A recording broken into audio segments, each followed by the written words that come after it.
Señoras y señores, vamos a la parte central de nuestra entrevista de hoy. Vamos a hablar un poco de salud, porque es un tema sumamente importante para la República Dominicana y como ustedes saben, al parecer en los últimos tiempos hemos tenido un pequeño rebrote de lo que tiene que ver con COVID, además de otros problemas. Tenemos al doctor Sánchez Cárdenas aquí con nosotros, quien es ex ministro de Salud y además es secretario de Salud del PLD, ¿verdad?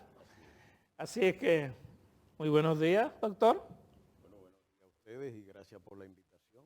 Vamos a ver qué podemos compartir. Doctor, bienvenido, gracias por estar aquí. Sí, hay muchos temas y hay que aprovecharlos.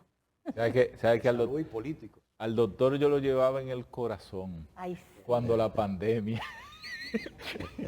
Al doctor en la pandemia le salió el malo que él tiene adentro, ¿oíste? Ustedes los periodistas fuñen mucho.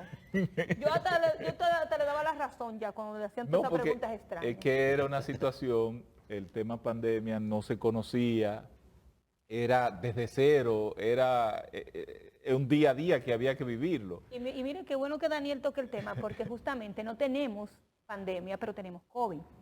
¿Nos estamos manejando correctamente? ¿En realidad estamos conociendo los números reales? Tenemos pandemia. La pandemia no ha sido la OMS, es el organismo que declara el inicio de la pandemia y la cierra también. Y no porque tiene una distribución a nivel mundial todavía de casos bastante significativos y ahora estamos viviendo a nivel mundial la emergencia de más casos por COVID. Aquí mismo en el país ya estamos mirando que teníamos una positividad de las últimas 4 semanas por debajo de 1 llegamos. Y ya estamos prácticamente en 13%. Y una positividad diaria que ronda el 22-23%, de manera que estamos en un incremento significativo. Las hospitalizaciones que estaban en un 5% y hasta menos, pues ya estamos rondando el 10%, de manera que poco a poco se va incrementando los casos. Y además, con otro agravante, ustedes saben que en las farmacias le venden las pruebas. Sí. La mayoría de la gente, o una buena cantidad, se hace las pruebas y hace su manejo en el hogar, porque ya hemos aprendido a manejar el COVID. De modo pues que esa positividad que se recoge básicamente no tiene aquellos casos como ese que estoy diciendo. El que se hace la prueba en su casa y se queda ahí mismo al dar positivo. Exacto. No se refleja. No se refleja en las estadísticas, de manera que hay que pensar que estos datos son más altos todavía. Sin embargo, doctor, una experiencia personal que he vivido y que yo siento que ningún médico se ha detenido a tocarla y a tratarla son las secuelas post-COVID. Lo que deja en el ser humano, cómo le complica la vida, cómo hay una serie de factores que te cambian. ¿Quién nos va a decir eso? ¿Cuándo vamos a hablar de esa cantidad de personas que nos hemos enfermado, que nuestro cuerpo ha reaccionado a las vacunas? ¿Cuándo vamos a poder tener, aunque sea un informe que le diga a la gente, mire, si usted vivió COVID en diciembre y está sintiendo tal cosa, vaya a su médico porque eso puede ser unas secuelas? Sí, eso hay, por ejemplo, en materia de salud mental, está saliendo bastante información sobre los efectos de la pandemia y evidentemente que hay un incremento más que significativo de enfermedades del tipo depresión y estrés. Son factores clave que están a la vista de todos. Ahora bien, desde el punto de vista clínico hay secuelas bastante que están ya conociéndose, tanto a nivel cardíaco, a nivel inmunológico y con un elemento que siempre ha llamado la atención sobre la importancia que tiene de estar jugando con esto de las dosificaciones de vacunas exageradas. El organismo tiene capacidades de respuesta. Lo que estamos viendo en la población, que incluso ya se ha frisado el proceso de vacunación, es que con 2 dosis baja la incidencia como la hemos visto aquí. Entonces, estar permanentemente estimulando el sistema inmunológico no es un buen consejo. ¿Cuántas vacunas usted tiene? 2. Doctor, Hay una pregunta. Hay cosas que si se quieren hacer, se hacen porque los organismos del Estado lo ejecutan y otras cuando no se quieren ejecutar.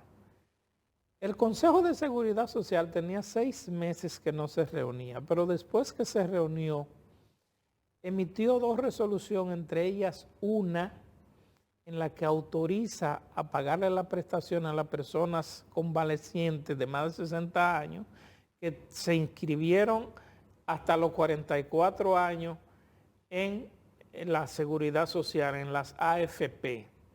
Entonces, se ha estado discutiendo el tema de la seguridad social, pero nunca terminan de concretizar. Yo le pregunto a usted, ¿qué elementos fundamentales hay que modificar en la ley de seguridad social? Pero uno de los elementos que está en discusión es el tema de pensiones. El tema de pensiones es una de las situaciones más graves, no solamente aquí, sino en los países donde se originó e incidió más en el diseño de la ley nacional, como fue Chile.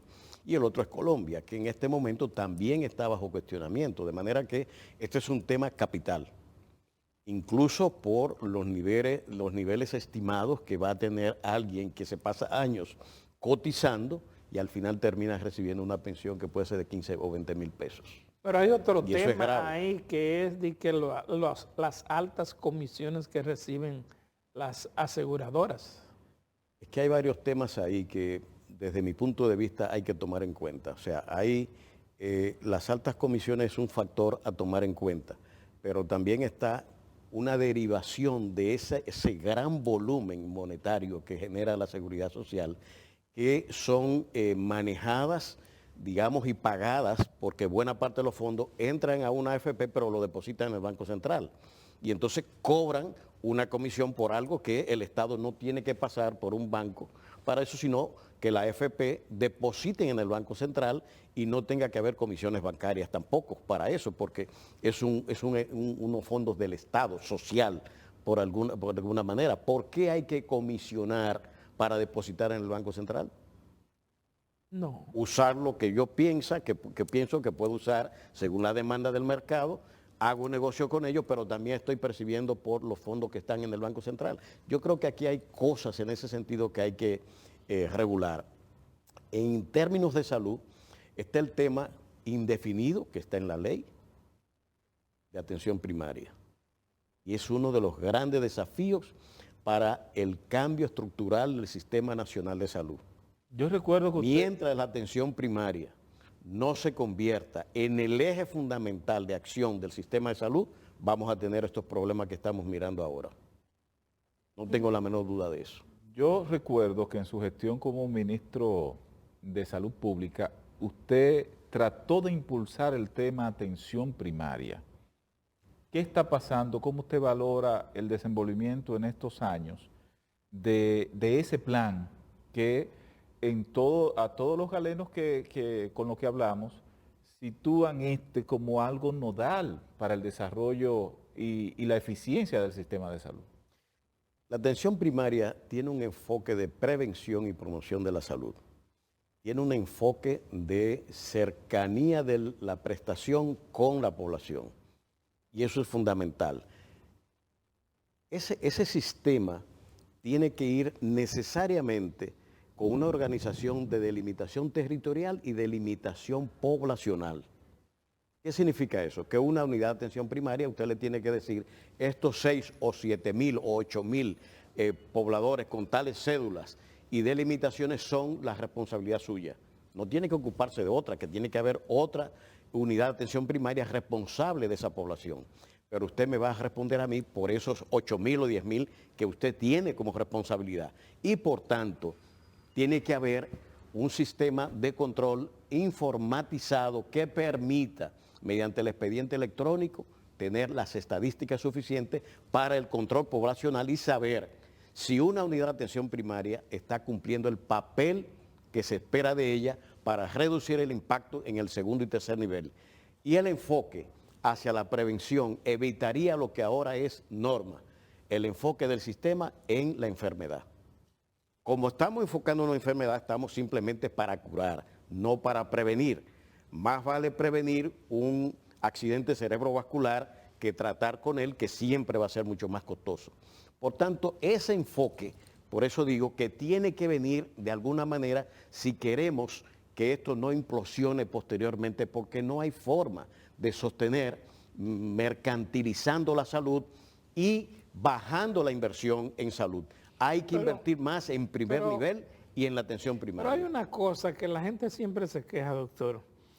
Yo tengo entendido que en el sistema de salud se le dan 8,000 pesos al año a un paciente, ¿verdad?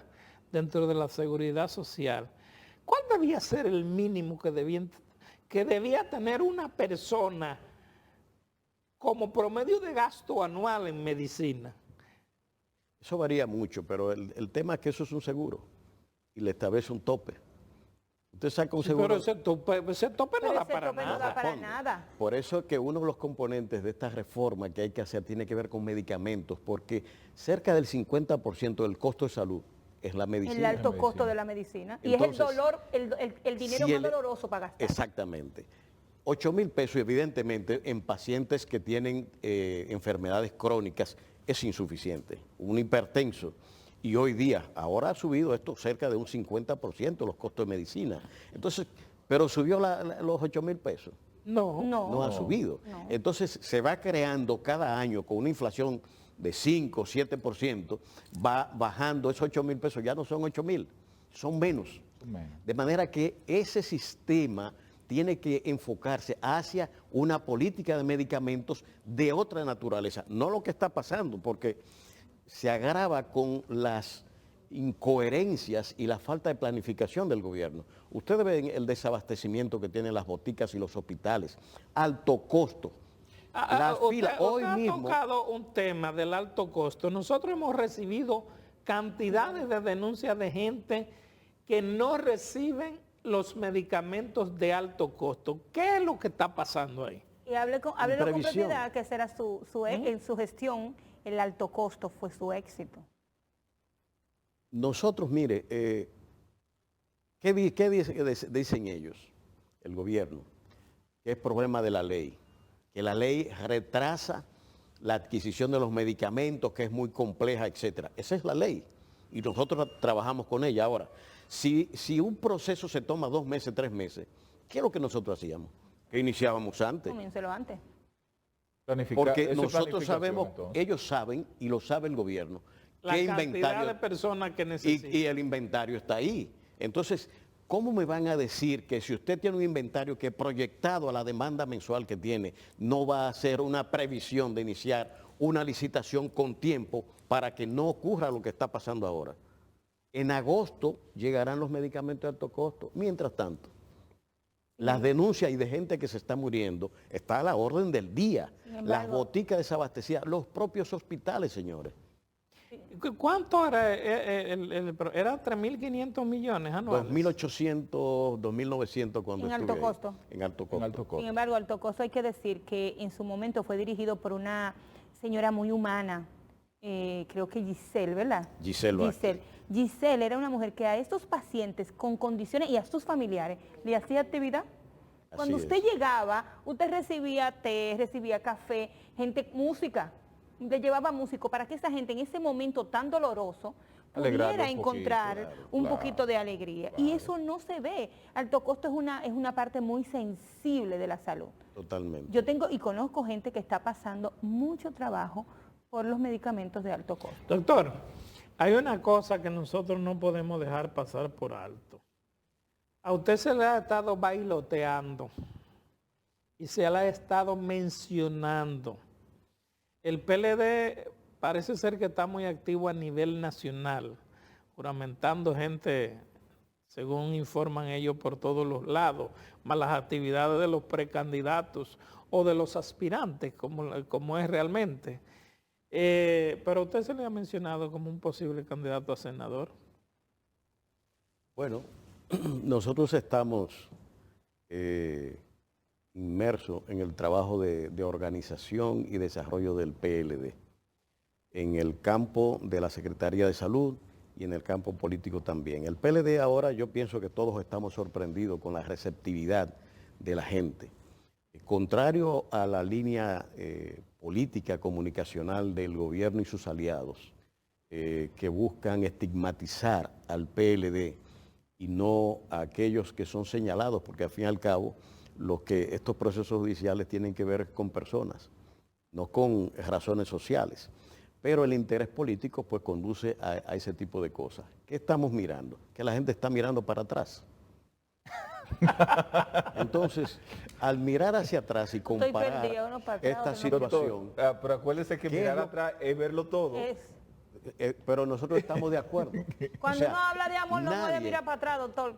Nadie, en el campo que sea, siempre se mira para atrás. Para no cometer el mismo error. Es como dice, las personas, no es que tú vayas a cometer el mismo error, al contrario, como siempre está aquella máxima que dice, quien no conoce su historia, la repite. termina repitiéndola. Sí. Entonces siempre hay que tener el conocimiento de ese pasado para usted conducir su presente y proyectar su futuro. Sí. La gente está ahora mirando hacia atrás y comparando. ¿Y qué es lo que está viendo? Todo un proceso de desarrollo, todo un proceso de implementación de medidas de protección y crecimiento que se están viendo menguadas en estos momentos. Y eso es, por eso se hace el llamado, yo diría, casi de una emergencia, de que no miren para atrás, que se tapen la cara, que se pongan como los caballos de los hipódromos con anteojeros de pelo y fuerte.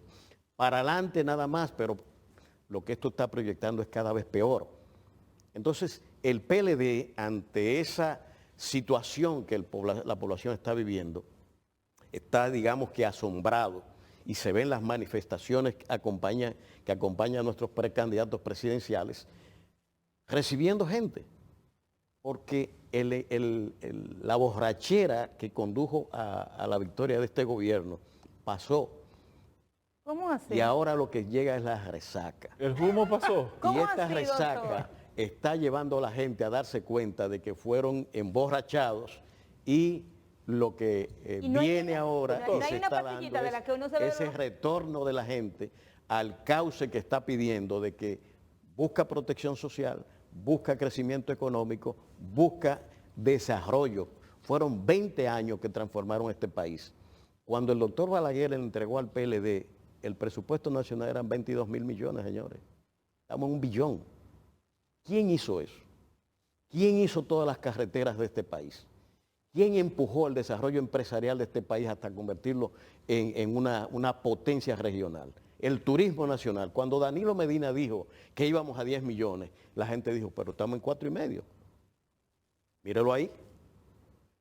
Doctor. Entonces, eso es, nunca se generó tanto empleo como se generó en ese proceso. Nunca se generaron tantas empresas. Pero doctor, eso está acompañado también de una crítica fuerte. Nunca se generaron tantos casos de corrupción en un proceso de en un gobierno. ¿Y quién dijo que nunca se hizo eso? Bueno, pero no hemos tenido tan a la clara como lo tenemos ahora o como nos lo han presentado ahora. Es que antes fueron tan claros como ahora. Siempre ha habido corruptos. Pero nunca no eran juzgados. Dígame un partido, uno, del espectro nacional que no haya sido estigmatizado por eso. Dígame uno, de los principales. Mencióname de los uno. principales. Hasta jovencitos, señáleme partidos jovencitos que no te pero doctor, por ejemplo. El de Guillermo Moreno y el de Minupo, que no tienen gente. Es decir, no han gobernado nunca. La corrupción en países desarrollados y países atrasados está presente y tiene que ver con individuos. Siempre he dicho eso. La moral pública de los administradores tiene mucho que ver con la persona que está a cargo de una responsabilidad de ese tipo. O sea, es individual. Entonces, este problema. Pero lógico, a mí no me mandan a robar al Ministerio de Salud Pública, ni a hacer negocios. Entonces, no son periodistas los que están presos, si yo me involucro en un tipo de... Pero hay que responder. Lo que el PLD ha dicho siempre es, ahí están las obras de gobierno, ahí está la acción de cada quien. Si alguien cometió un ilícito, tiene que ser llevado a un tribunal y seguir el debido proceso. Aquí lo que estamos mirando es un circo mediático de sancionar en la opinión pública a la gente antes de pasar por un juicio. Entonces, yo siempre pongo de ejemplo, ¿y quién le va a devolver al expresidente del PRM la honra que le quitaron con el caso de Brecht? Andrés Bautista. Andrés Bautista. Y fue descargado por los tribunales. Nadie. Pero todo ese estigma y ese sufrimiento de esa familia, ¿quién se lo va a devolver? Quizás se está pagando ahora. Porque lo que esto es Pero un es que boomerang. cada persona- Quizás se está pagando ahora, doctor, porque el que le dio con ese fuete está cogiendo su látigo. Bueno, pero siempre, aún sea Pero el ante la criminal, sociedad. el criminal que sea quien cometa un delito, tiene que seguir un debido proceso. A ti no te pueden condenar previamente ante los medios y crear en la sociedad una atmósfera de condena sin haber pasado por un proceso judicial. Porque entonces, ¿qué estamos? La presunción de inocencia, ¿dónde está? Sí, pero doctor, por ejemplo... Entonces ahí entra el juego político. Es decir, hay conveniencia en este tema. Usted lo ve en los medios y artículos, gente incluso con opiniones parcializadas. Doctor, perdón, se nos está acabando el tiempo, pero hay una pugna por un informe que supuestamente apareció de la FAO sobre cómo están en nuestro país los niveles de nutrición. Bueno, es una pregunta interesante. La FAO y ese informe tienen que ver con los resultados pasados.